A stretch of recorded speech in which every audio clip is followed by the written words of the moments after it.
Yes, twongere tubahe ikaze mwese mudukurikiye aho muherereye hose. Uyu akaba ari umwanya tugiye kugaruka mu makuru abagiye anyura mu binyamakuru bigiye bitandukanye hano kuri iyi channel. Amakuru yacu rero reka tuyahere hano kuri Perezida w'u Burundi Ndayishimiye Evariste bakunze kwita Neva, aho yatangaje amagambo akomeye cyane ku gihugu cy'u Rwanda.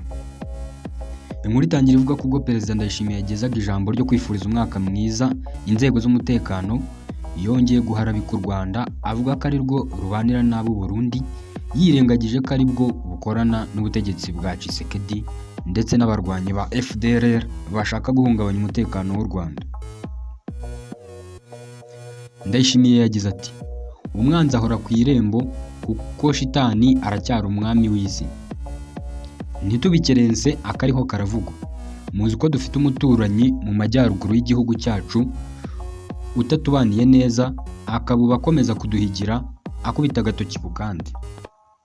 Ngo Burundi nibwo bumwononera muri gahunda yo kwigarurira ku ngufu igihugu gituranyi cya Kongo. Umusesenguzi muri politiki y'akarere k'ibiyaga bigari Tite Gatabazi yabwiye igihe aricyo dushesha iyi nkuru ko Perezida Ndayishimiye afite ibibazo byinshi mu miyoborere bituma ahoza u Rwanda ku rurimi ngo atere ubwoba abaturage be. Uyu musesenguzi yagize ati: afite ibibazo byinshi, ubwo ni Perezida afite ibibazo byinshi imbere mu gihugu, iby'imiyoborere, ibya ruswa, kutagira iby'ibanze nkenerwa nk'ibiribwa, ibikomoka kuri peteroli, byo byabaye amateka. Kugira ngo akomeze kwigarurira abaturage be, agomba gushaka umwanzi imbere mu gihugu, ariko yaramubuze. Ubwo rero agomba gushakira umwanzi we hanze y'igihugu yegekaho intandaro y'ibibazo afite. Yasobanuye ko kugira ngo abaturage badatekereza ko ibyo bibazo agomba gutsindagira ku Rwanda, ko u Rwanda rugiye kubatera, kugira ngo batamubaza inshingano, kugira ngo abibe uwo mwaka w'ubwoba bw'uko bagiye guterwa. Avuga ati: wowe uri kunsaba ibi n'ibi kandi ubona tugiye guterwa. Perezida Ndayishimiye yavuze ko bahora biteguye intambara n'u Rwanda kandi ko uzayitangiza itazamugwa amahoro. Yakomeje agira ati: igihugu si abana, u Burundi ni igihugu kitavogerwa. Musabwa rero kuryamira amajanja muri kanure mufatanyije n'abayobozi n'abenegihugu bose. Icyo tubemereye ni uko natwe urwo rugamba duhora turwiteguye mu buryo bwose. Ndabamenyesha ko n'abenegihugu bose bari maso, uzahirahira agatera u Burundi iyo ntambara azamenya uko ayitangiye, ariko ntazamenya uko izarangira. Gusa Gatabazi we asanga imiyoborere yamunzwe na ruswa, aho igisirikare gishingiye ku moko, abajya mu myitozo yo gukarishya ubumenyi bagendera ku kimenyane, abayobozi banyereza umutungo badashoboka ko bagira ibikoresho bigezweho byatuma bashobora kurwana intambara ngo bayitsinde. Uyu musesenguzi yagize ati: Ndayishimiye asigariye ku magambo gusa, nta ngufu afite, arabizi, nta bushobozi abifitiye, bwaba ubw'abasirikare bwaba ubw'ibikoresho. Bwaragaragaye muri Kivu y'Amajyaruguru no muri Kivu y'Amajyepfo, ariko agakomeza gushyira imbere amagambo. Ariko ni amagambo afite umugambi muri politiki, ari kwereka Abarundi ko ari kizigenza wabo. Agira ati: ntimugire ubwoba, njye u Rwanda niteguye kurunesha. Ingabo z'u Burundi zirenga 20,000 zoherejwe mu bice bya Kivu y'Amajyepfo n'imbonerakure zifatanyije n'ihuriro rya FARDC, Wazalendo na FDLR, zatsinzwe n'abarwanyi ba AFC M23, bazambura ibice birimo Katogota, Sange, Ruvungi, Kiliba, kugeza bafashe Uvira kuwa 9 cyangwa se ku itariki 9 Ukuboza mu mwaka w'ibihumbi 2025. Amakuru yamaze kumenyekana ni uko ingabo z'u Burundi zirwanira FARDC ari ikiraka iki gihugu cyahawe cyishyurwa na RDC. Bivuze ngo kugira ngo u Burundi bujye kurwana muri Kongo bwishyuwe na Kongo kugira ngo bajye mu mirwano.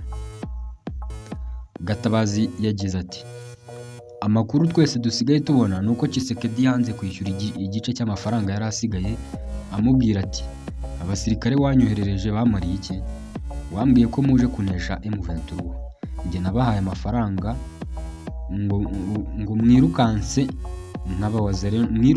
n'abawazalendo bose. Gatabazi ahamya ko Ndayishimiye akomeza kwigamba ko afite ububasha bwo guhangana n'u Rwanda kuko abizi ko atarutera ariko narwo nta mugambi rufite wo gutera u Burundi. Gatabazi hano yakomeje agira ati azi neza ko adashobora gutera u Rwanda kandi yigamba biriya kubera ko azi neza ko u Rwanda nta gahunda rufite yo kumutera. Abyifashisha kugira ngo yigarurire abaturage ariko akabona afite ubwoba bwinshi. Mu bihe bitandukanye Perezida Ndayishimiye yagiye avuga mu binyamakuru cyangwa se mu bitangazamakuru iby'intambara yiteguye n'u Rwanda ari uko abayobozi b'inzego z'umutekano b'ibihugu byombi bamaze iminsi bahuye. Yes, akaba ari uko rero byifashe hano muri iki gihugu cy'u Burundi, ariko wowe utarakanda subscribe wayikanda ugakanda na like kugira ngo tujye tubana mu makuru menshi agiye atandukanye.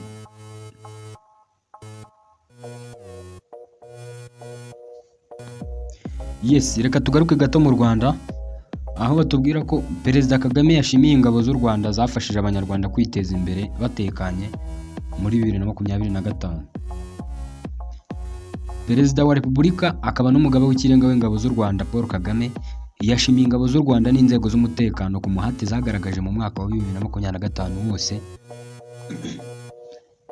mu bikorwa byo kurinda umutekano w'u Rwanda n'ubusugire bwarwo. Byatumye ibikorwa by'iterambere bikorwa nta nkomyi. Bikubiye mu butumwa busoza umwaka Perezida Kagame yageneye ingabo z'u Rwanda n'inzego z'umutekano bwashyizwe hanze kuwa 29 Ukuboza mu mwaka wa 2025.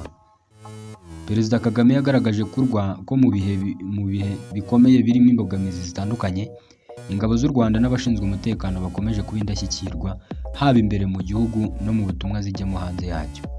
Yashimangiye ko imbere mu gihugu guhora muri maso bitanga umutekano ku baturage, bigatanga umutekano ku gihugu n'ubusugire bwacyo. Perezida Kagame yagize ati kubera umuhate wanyu u Rwanda rukomeje kugira amahoro n'ituze. Igihugu cyacu cyageze ku iterambere rifatika mu nzego zinyuranye kandi abaturarwanda bishimira uruhare rwanyu. Rwabafashije gukora ibikorwa byabo by'iterambere ry'imibereho myiza n'ubukungu batuje kandi batekanye. Yashimangiye ko ingabo z'u Rwanda n'inzego z'umutekano muri rusange zigeze ku rwego yahoze azifuzaho. Yagize ati muri uyu mwaka mwakomeje kujya imbere mu nkingi z'ubumwe, kwihesha agaciro n'imbaraga, mubasha kurinda inyungu z'igihugu mubigiranye indangagaciro z'ubunyangamugayo no gukunda igihugu. Perezida Kagame yasabye ingabo z'u Rwanda n'inzego z'umutekano ko mu mwaka mushya ubwo yavugaga wa 2026 zizakomeza kurangwa n'ubunyangamugayo no kubazwa inshingano kuko ari byo biranga ingabo zacu. Ati nimucyo dukomeze tube maso duhangana n'imbogamizi zirushaho gukomera, ariko tunakomeza guharanira kugera ku ntego dusangiye yo kugira u Rwanda rutekanye, ruteye imbere kandi rwunze ubumwe. Yanashimye by'umwihariko ingabo z'u Rwanda n'abashinzwe umutekano bari mu butumwa kure y'imiryango yabo, batanabasha kwishimana nayo mu bihe by'iminsi mikuru isoza umwaka. Yagize ati tuzirikana byimazeyo ubwitange bwanyu n'ubw'imiryango yanyu. Yanihanganishije ababuze ababo bari mu kazi ko kurinda umutekano w'igihugu, abizeza ko tuzakomeza kubaba hafi. Amakuru agaragara ku rubuga rwa Loni yemeza ko u Rwanda rufite abasirikare n'abapolisi bari mu butumwa bw'amahoro 5885. Akaba ari uko rero bimeze. U Rwanda rwatangiye kohereza abasirikare n'abapolisi mu butumwa bwa Loni bwo kugarura amahoro mu mwaka wa 2004.